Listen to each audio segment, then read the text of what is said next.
عمرك سألت نفسك ليه كل شوية ناس بتختفي من حياتك؟ مش خناقة، مش موقف كبير، بس فجأة مش موجودين، ولا بيتصلوا ولا بيسألوا ولا حتى بيفتكروا إنك كنت في يوم مهم ليهم.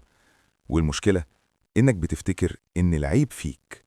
الحقيقة إنك مش بتخسر ناس علشان إنت وحش، إنت بتخسرهم علشان إنت مش مناسب لهم، مش مناسب لمصالحهم، مش مناسب لطريقتهم، مش مناسب للدور اللي كانوا عايزينك تلعبه. في ناس بتحبك بس طول ما انت مفيد. أغلب العلاقات مش قايمة على الحب، قايمة على الراحة. طالما انت بتسمع، بتتحمل، بتعدي، بتسامح، بتدي، يبقى انت شخص ممتاز.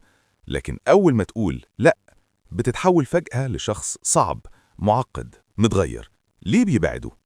علشان النسخة الجديدة منك ما بقتش سهلة الاستخدام. مش بتوافق على كل حاجة، مش بتضحك على أي كلام، مش بتسكت على قلة الذوق، مش بتجري علشان تراضي. انت بقيت بتختار، وده مخيف جدا للي متعودين عليك زمان. في ناس مش بتزعل إنك تعبت، بتزعل إنك بطلت تتعب علشانهم. مش فارق معاهم إنك كويس، فارق معاهم إنك متاح. علشان كده لما تبقى مشغول بنفسك بيحسوا إنك اتغيرت. في المرحلة دي هتحس إنك لوحدك، مش علشان مفيش ناس، علشان الناس القديمة مش شبهك خلاص، والجديدة لسه ما جاتش. وده أصعب وقت، وقت الفراغ بين نسختين من حياتك.